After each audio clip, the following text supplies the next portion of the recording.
여러분, 저희가 아마 이 MTN 머니투데이 방송에서 계속해서 예고를 내보내서 많은 분들께서 이미 아시고 또 관심을 갖고 계셨을 것 같은데요. 저희가 이거 엄청난 섭외력인 것 같아요. 네, 저희 월가워즈 채널에서 나는 솔로 9기에 나왔던 영수님을 모셨습니다. 안녕하세요. 초대해 주셔서 감사합니다. 네, 반갑습니다. 네. 사실 제가 나는 솔로를 거의 못 봐서 네, 아쉽게도 못 봐서 제가 영수님 누구시지? 라고 생각을 했는데 자기소개가 그렇게 파급력이 대단했다고 해서 그 영상만 제가 2번, 3번 다시 봤거든요. 그런데 자기소개 영상을 오늘 저희 녹화일 기준으로 체크를 해보니까요. 12월 22일 기준으로 보니까 10만 회를 찍으셨더라고요. 그래서 그 이후에 네. 지금 시간이 꽤 지났죠. 네네. 아직도 나는 솔로십니까? 나는 솔로가 아닐 것 같습니다. 네. 연말에는 나는 솔로가 아닐 것 같습니다. 네. 따뜻하게 네, 보내야죠. 저만 잘하면 되겠네요. 네, 저는 나는 솔로 20기쯤에 나가면 되지 않을까. 네, 제가 그 응원 영상 찍어드리겠습니다. 20개 좋습니다. 나가시면. 네. 네, 저희가 뭐 영수님 이렇게 기억을 하고 있지만 네. 사실 본명도 따로 있으실 거고 네. 여기서 월가워즈를 위한 자기소개 한번 부탁드릴게요. 네. 안녕하세요. 저는 2015년 8월부터 2022년 8월까지 싱가포르에 있는 바클레이즈 은행 프라임 더리브티브 서비스 부문에서 아시아 태평양 일렉트로닉 트레이딩 커버리지 헤드를 담당했었고요. 한 7년 정도 일하고 한국으로 돌아왔습니다. 그래서 로우 레이턴시 트레이딩 플랫폼을 만들고 있는 KLX 리서치라는 회사의 파트너로 조인을 하게 됐고요.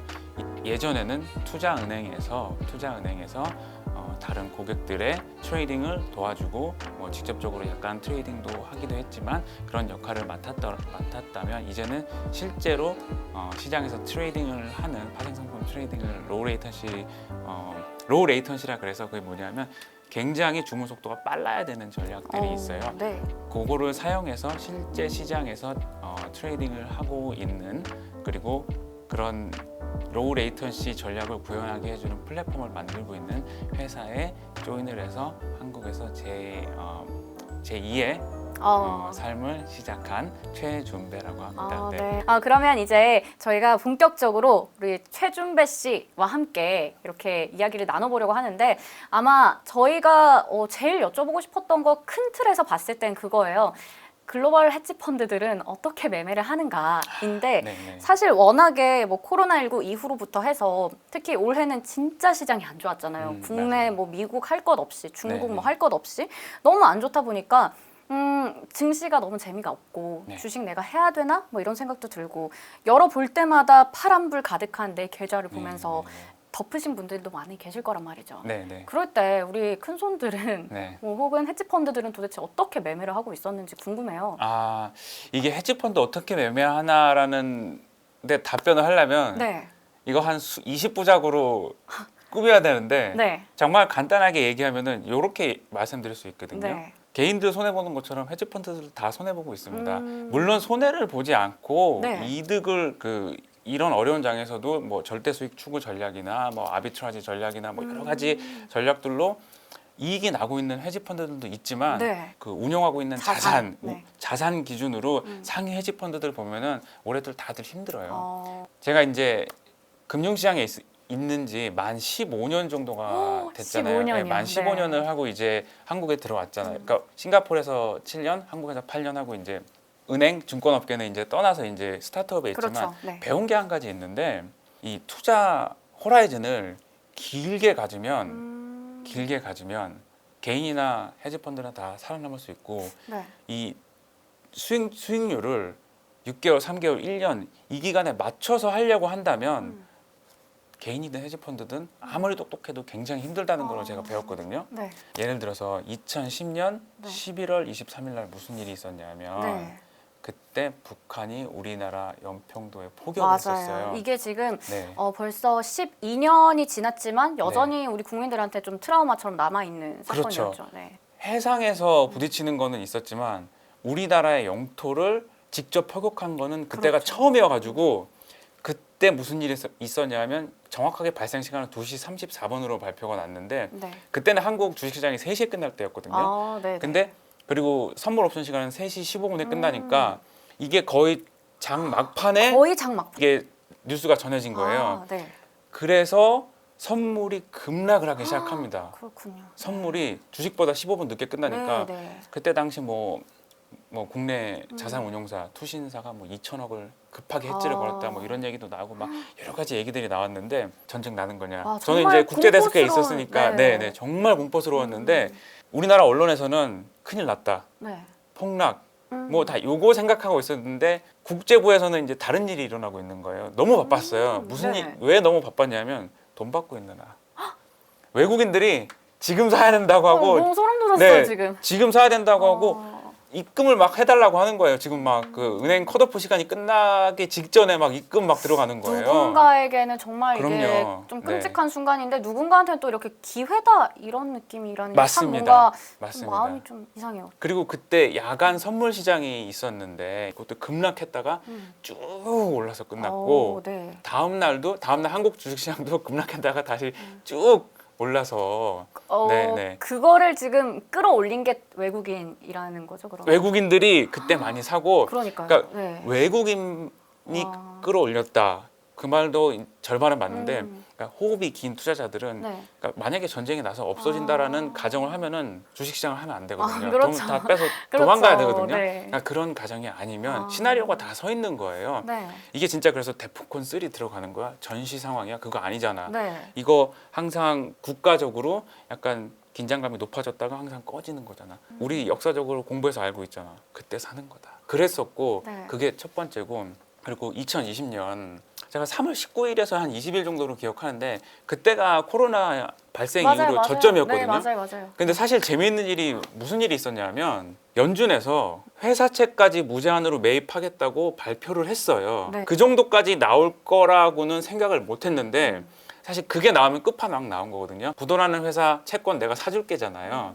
그럼에도 불구하고 아시아 주식시장이 낮게 시작을 했어요. 왜냐하면 네. 미국이 급락을 해서 출발해서. 네. 근데 그때가 저점이고 또 확 그렇죠. 올라서 끝나는 네. 거예요. 근데 그때 무슨 일이 있었냐면 저는 이제 글로벌 투자은행에 있으니까 이 헤지 펀드들이 입출금하는 규모가 이제 좀 달라요. 네. 예를 들어서 뭐 우리나라 기준으로 조 단위로 와. 입출금이 일어나면 네. 이제 그 고위 경영진한테도 이제 얘기를 해줘야 돼요. 그렇죠. 한 네. 1조 뺀대, 한 2조 뺀대 그러면 얘기를 무슨 해줘야 어디, 되거든요. 어디 네. 뭐 짐 빼는 것처럼 얘기하니까 조 단위를. 네. 근데 정말 잘하던 외국계 헤지 펀드인데 네. 이 친구들이 조 단위로 그 출금을 그때 해야 했어요. 네. 그러니까 우리랑 갖고 있는 포지션은 괜찮았는데 다른 프라임 브로커, 다른 글로벌 IB랑 갖고 있는 그러니까 다른 나라 포지션이 망가져서 급하게 마진콜을 받은 거예요. 네. 여러분 마진콜 아시죠? 만약에 신용을 사용했다 아니면 선물 옵션을 사용하시는 분들은 마진콜을 받으면 증거금을 더 넣어야 되잖아요. 현금을. 사실 그때가 저점인데 네. 마진콜을 받아서 채워 넣어야 했던 그러게요. 원치 않게 네. 주식을 팔아야 했던 아무리 날고 기는 헤지펀드라도 레버리지를 크게 쓰고 그분들은 네. 1년 또는 뭐 6개월 이렇게 수익률을 체크해서 수익률이 시장 수익률보다 뭐 못하거나 아니면 목표한 수익률을 내지 못하면 집에 가야 되거든요. 네. 그러니까 그런 사람들은 이 시장에 원치 않는 매매를 할 수가 있는 거예요. 내가 원치 않게 주식을 팔아버리거나 이래야 될 가능성이 있는데 네. 개미들은 사실 무리하게 레버리지만 안 쓰면 지금 싸다고 생각하면 그냥 살 수가 있는 그렇죠. 거잖아요. 그리고 그냥 기다릴 수가 있는 거거든요. 물론 그렇다고 그냥 사놓고 가만히 있으라는 얘기 아닙니다. 그건 포기 네. 투자고 이거를 통해서 배울 수 있는 거는 뭐냐면 개인이나 외국인이나 똑같다. 그러니까 레버리지 쓰고 잘못한 애들은 네. 위험할 때 다 망가지더라. 그렇네요. 네, 저는 그래서 항상 정말 단타를 잘하시는 분들은 단타를 하셔도 됩니다. 외국인들도 극초 단타를 하는 외국인들도 있어요. 네, 네. 세계 글로벌 거래소 거래량의 굉장히 많은 부분을 그런 전문으로 하는 헤지펀드들이 담당을 하고 있는데 네. 전체 거래량의 아주 많은 부분을 그런 게 정말 아니라면 네. 좀 긴 호흡으로 투자를 하시면 네. 긴 호흡으로 괜찮은 주식을 분할해서 사시면은 통계적으로 따져봐도 손실이 안 나요. 네, 그래서 살아남는. 네. 그래서 이런 때는 살아남는 게 정말 아. 중요합니다. 네. 얘기를 들어보니까 이게 제가 드린 정말 큰 질문에서부터 지금 뻗어져 나온 이야기들이잖아요. 네, 어떻게 네. 보면. 근데 전체적으로 봤을 때는 장기 투자가 중요하다라는 얘기를 해주신 것 같아요. 저희 월가워즈 채널에서 볼 수 있는 미국 주식 실험실에서 이학년 박사님도 강조를 그렇게 많이 하셨던 게 장기 투자거든요. 항상 테슬라 보면서 막 너무 많이 빠졌어요. 이거 어떡해요? 이거 저거 어떡해요?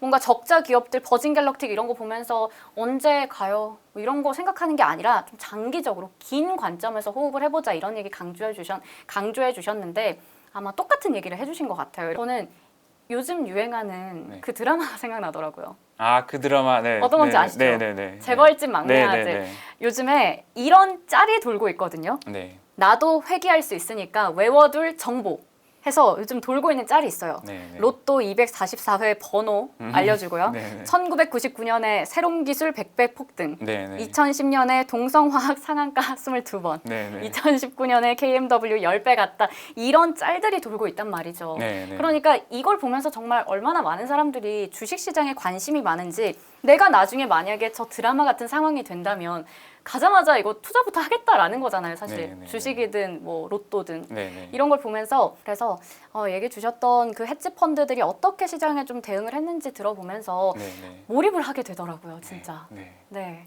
감사합니다. 네. 몰입을 하게 되는 뭔가 그 특별한 좀 매력이 있으신 것 같아요. 이야기할 때 확 이렇게 집중이 되는 느낌이었어요.